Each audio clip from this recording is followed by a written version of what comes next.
దర్శిత్ ఈ రోజున రాష్ట్ర ముఖ్యమంత్రి గారి పరిస్థితి చూస్తే చివరికి ఏ అమరావతి అయితే గ్రాఫిక్స్ అని చెప్పారో లేకపోతే అక్కడ అసలు ఏ నిర్మాణాలు జరగలేదని ఎలా అయితే ప్రజల్ని మోసం చేయాలనుకున్నారు ఈ రోజున అదే సెక్రటేరియట్ దిక్కయ్యి దాని మీద 300 కోట్లు తాకట్టు పెట్టుకునే పరిస్థితికి వచ్చారు అంటే మందుబాబులు అయిపోయారు.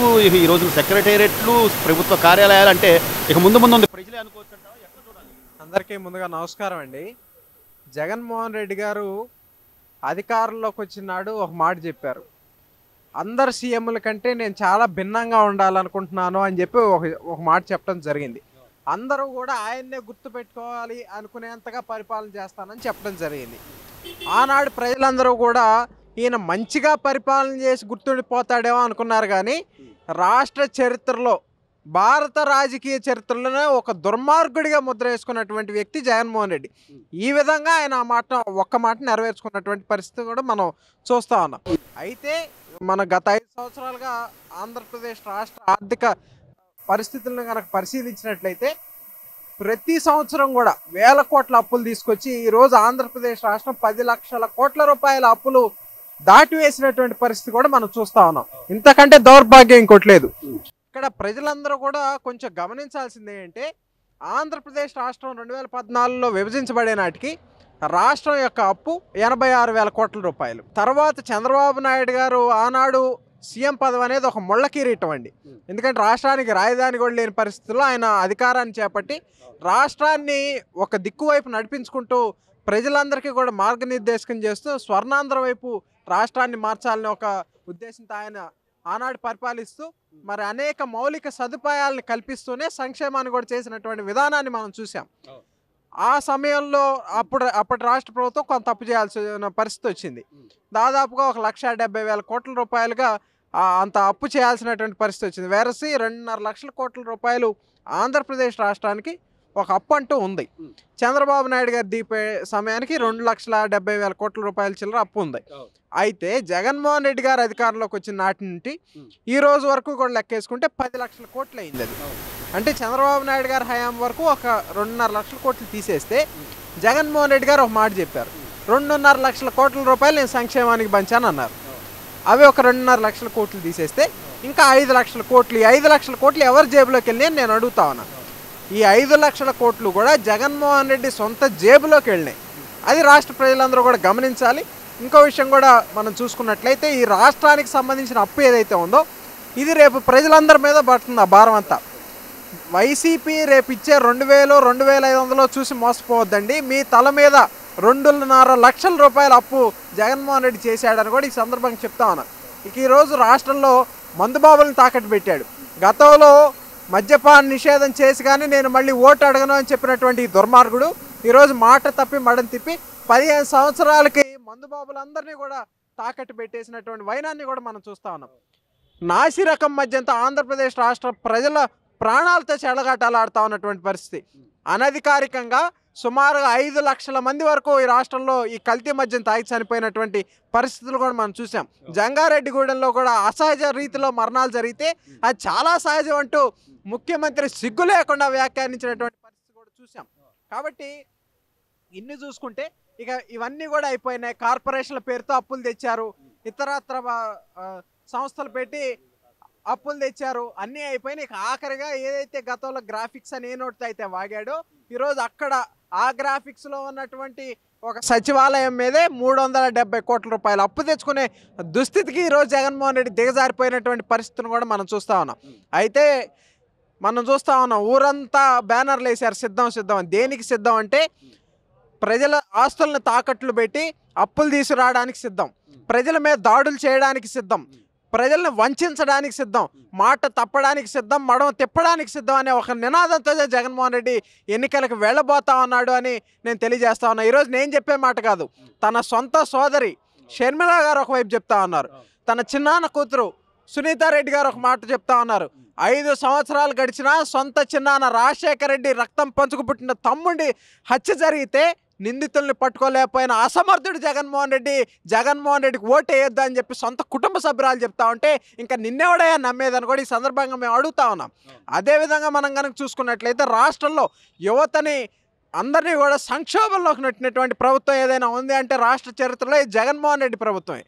మనం కనుక చూసుకున్నట్లయితే ఫీజు రియంబర్స్మెంట్ పథకాన్ని అడ్డుపెట్టుకుని యువత విద్యార్థులకి నేను మేలు చేస్తున్నాను అనే ఒక ముసుగులో ఏదైతే తన సొంత లాభం కోసం గతంలో చంద్రబాబు నాయుడు గారు కాలేజ్ ఫీజు రియంబర్స్మెంట్ అంటే డబ్బులన్నీ కూడా కాలేజ్ అకౌంట్లో పడేది. అది కాలేజ్కి గవర్నమెంట్గా ఒక అగ్రిమెంట్ ఉండేది. విద్యార్థికి సంబంధం లేకుండా పరీక్షలు రాసుకునేవాడు, సర్టిఫికేట్లు వచ్చే వాళ్ళ పని ప్రశాంతంగా జరిగేది.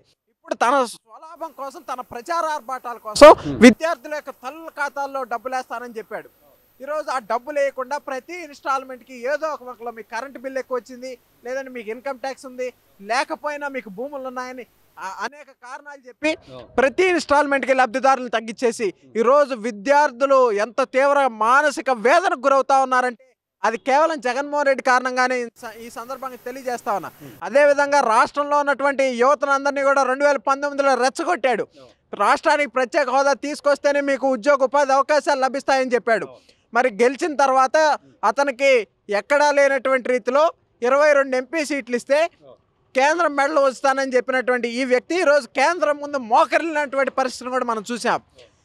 ఈ అన్ని విధానాలని కూడా చూసిపోయి అందరూ కూడా విసుగెత్తిపోయిన నేపథ్యంలో ఎట్టి పరిస్థితుల్లో ఆంధ్రప్రదేశ్ రాష్ట్రంలో ప్రభుత్వ వ్యతిరేక ఓటు చేరకూడదనే ఒక ఏకైక లక్ష్యంతో మరి చంద్రబాబు నాయుడు గారు కానివ్వండి, అలాగే మా మిత్రపక్షం జనసేన అధినేత పవన్ కళ్యాణ్ గారు కానివ్వండి ఏకతాటి మీదకి వచ్చి రాష్ట్ర ప్రయోజనాలే ముఖ్యంగా రేపు రాబోయే రోజుల్లో రాబోయే 5 సంవత్సరాల పాటు ఏ విధంగా అయితే రేపు మా మేనిఫెస్టోలో చెప్తా ఉన్నామో 20 లక్షల ఉద్యోగాల కల్పనే ధ్యేయంగా, అదేవిధంగా రాష్ట్రంలో ఉన్నటువంటి నిరుద్యోగ యువతకు ఉద్యోగాలు వచ్చేంత వరకు కూడా నిరుద్యోగ భృతినిస్తూ, నిరుద్యోగ భృతి కూడా ఎందుకు ఇస్తామంటే విద్యార్థులు తమ చదువులు అయిపోయిన తర్వాత తమ తల్లిదండ్రులకు భారం కాకూడదు. ఏ విద్యార్థి అయినా సరే తన జాబ్ అప్లికేషన్కో జాబ్ ఇంటర్వ్యూకో వెళ్ళడానికి ఒక అప్లికేషన్ ఫీజు అనేది ఉంటుంది.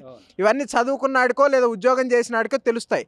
అంతే తప్ప 10th క్లాస్లో పేపర్లు కొట్టేసినాడికి ఏదో అడ్డొచ్చిన వాళ్ళందరి మీద దాడులు చేసిన వాళ్ళకి తెలవు. కాబట్టి ఇందుకని నిరుద్యోగ భృతి ఇస్తాం. కాబట్టి రేపు మా మేనిఫెస్టోలో ఉంది, ఖచ్చితంగా చంద్రబాబు నాయుడు గారు, పవన్ కళ్యాణ్ గారు ఒక చక్కటి మార్గాన్ని ఎంచుకుని వారందరూ కూడా రాష్ట్ర ప్రయోజనాల కోసం రేపు ఎన్నికలకి వెళ్తా ఉన్నారు. ప్రజలందరూ కూడా తెలుగుదేశం జనసేన కూటమికి మద్దతు తెలియజేయడానికి ప్రజలందరూ కూడా పూర్తిగా ఎప్పుడో వాళ్ళు సంసిద్ధత వ్యక్తం చేస్తూ ఉన్నారు. ఇంకా వాళ్ళు ఓటు వేసే క్షణం కోసం వాళ్ళందరూ కూడా ఎదురు చూస్తూ ఉన్న నేపథ్యంలో ప్రజలందరూ కూడా ఖచ్చితంగా రేపు కూటమి ప్రభుత్వాన్ని అధికారులకు తీసుకురాబోతా ఉన్నారని తెలియజేస్తా ఉన్నారు. కానీ దర్శిత్ ఈ రోజున అంటే ఎమ్మెల్యేలు కానీ ఎంపీల స్థాయి ఎంపీ వ్యక్తులకు సంబంధించి కానీ ఈ రోజున వైఎస్ఆర్సీపీలో ఎవరిని పట్టుకున్నా కూడా మా వల్ల కాదు అని చెప్పి ఇప్పటికే ఎంపీలు ఎంతమంది బయటకు వచ్చారో చూస్తూనే ఉన్నాం. మరోవైపు ఎమ్మెల్యేల స్థాన చలనం అని చెప్పేసి అక్కడ వాళ్ళు ఇక్కడ వాళ్ళు అక్కడ మార్చి మళ్ళీ ఇంకొక దఫా మళ్ళీ ఉంటాయి, మీరు ఇదే ఫైనల్ కాదు అని చెప్పుకోవడం కానివ్వండి. అంటే ఇంత భద్రతాభావంలో కూడా ఉండి ఆయన పైకి మాత్రం వై నాట్ 175 అంటున్నారంటే దీన్ని దేనికి పరాకాష్ట అంటే ఇక్కడ ఇప్పుడు ఈ ఎన్నికల్లో వైనాట్ 175 ఏదో పిచ్చివాగుడు వాగుతా ఉన్నాడు. కానీ గతంలో మనం చూసుకున్నట్లయితే నాకు ఒక్క అవకాశం ఇవ్వండి, నాకు ఒక్క అవకాశం ఇవ్వండి అని అడిగినటువంటి వ్యక్తి జగన్మోహన్ రెడ్డి. ఆనాడు అందరం కూడా అనుకున్నాం ఏంటా ఇతను ఒక్క అవకాశం అడుగుతున్నాడు అని. అయితే ఈ 5 సంవత్సరాల పాలన మాకు అర్థమైంది ఏంటంటే ఒక్కసారి జగన్మోహన్ రెడ్డికి ఓటేసినాడు ఎవడు జన్మలో ఇంకేడు, అందుకే ఆయన ఒకే అవకాశం అడిగాడు. కాబట్టి ఒక అవకాశం ఇచ్చేశారు. అతను చేయాల్సిన దుర్మార్గాలన్నీ చేసేసాడు. ఇంకా కొత్తగా ఈ మధ్య చెప్తా ఉన్నాడు నేను మీ బిడ్డని అని. మీ బిడ్డనంటే ఏదో ప్రజల మీద ప్రేమతో కాదు, రేపు ప్రజల ఆస్తులన్నీ కూడా లాక్కుని అవి కూడా అప్పులకి తాకట్లు పెట్టుకోవడానికి, లేదా రేపు మీ ఆస్తుల్లో నాకు వాటా ఉందని చెప్పి అడిగేంత అంతటి దుర్మార్గుడి జగన్మోహన్ రెడ్డి. కాబట్టి ఏంటంటే ప్రజల మాటలన్నీ కూడా వినే పరిస్థితుల్లో లేరు. వాళ్ళందరూ కూడా ఒక చాలా స్పష్టతతో ఉన్నారు. తెలుగుదేశం జనసేన ప్రభుత్వాన్ని తీసుకురావాలని వాళ్ళు ఎంతో స్పష్టతతో ఉన్నారు. అయితే ఇక్కడ ఇంకో విషయం కూడా చెప్తా ఉన్నాం, 99 నియోజకవర్గాల్లో మా కూటమి నుంచి అభ్యర్థులు మేము ప్రకటించడం జరిగింది. ఈరోజు వైసీపీ నాయకులకు ఛాలెంజ్ చేస్తా ఉన్నాం, మీ అభ్యర్థులు ఎక్కడ ఉన్నారు, మీ అభ్యర్థులు ఎవరో చెప్పగలిగే దమ్ము ధైర్యం మీకు ఉందా అని నేను ఈ సందర్భంగా అడుగుతా ఉన్నా. అదేవిధంగా వీళ్ళు ఇష్టానుసారం మాట్లాడుతూ ఉన్నారు పొత్తు మీద కూడా. ఇక్కడ నేను ఒకటి తెలియజేస్తా ఉన్నా, రాజకీయ పార్టీలన్నీ కూడా భావ సారూప్యత కలిగిన పార్టీలు ఏకతాటి మీదకి వచ్చే ఒక వేదిక అనేది పొత్తు. అయితే ఇక్కడ మేము ఇంకో విషయం కూడా తెలియజేస్తా ఉన్నాం, 2004లో రాజశేఖర రెడ్డి గారు ఎన్నికలకు వెళ్ళినప్పుడు కూడా ఆనాడు కేసీఆర్తో పొత్తు పెట్టుకున్నారు, కమ్యూనిస్టులతో పొత్తు పెట్టుకున్నారు. అంటే ఈరోజు ఏదైతే తెలుగుదేశం పార్టీని విమర్శిస్తూ ఉన్నారో అది రాజశేఖర రెడ్డి గారికి కూడా వర్తిస్తుందా, వైసీపీ నాయకులు సమాధానం చెప్పాలి. అదేవిధంగా ఇంకోటి కూడా చెప్తా ఉన్నాం, జగన్మోహన్ రెడ్డి మీద 43,000 కోట్ల రూపాయల అవినీతి మరకలు అతనికి అంటుకొని ఉన్నాయి. కాబట్టి ఏ రాజకీయ పార్టీ అతనితో పొత్తు పెట్టుకోడు.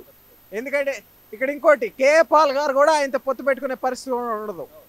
అంతటి అవినీతి కోపంలో కూరుకుపోయినటువంటి వ్యక్తి జగన్మోహన్ రెడ్డి. కాబట్టి ఒకటండి, ఆయన దగ్గరికి పొత్తు పెట్టుకోవడానికి ఎవరు రారు. అందుకని ఈయన ఎదుటి వాళ్ళ మీద బురద జల్లుతూ ఉంటాడు. ఇది ప్రజలందరూ కూడా గమనిస్తా ఉన్నారు. ఖచ్చితంగా జగన్మోహన్ రెడ్డికి బుద్ధి చెప్పే రోజులు త్వరలో ఉన్నాయని కూడా తెలియజేస్తా ఉన్నాం.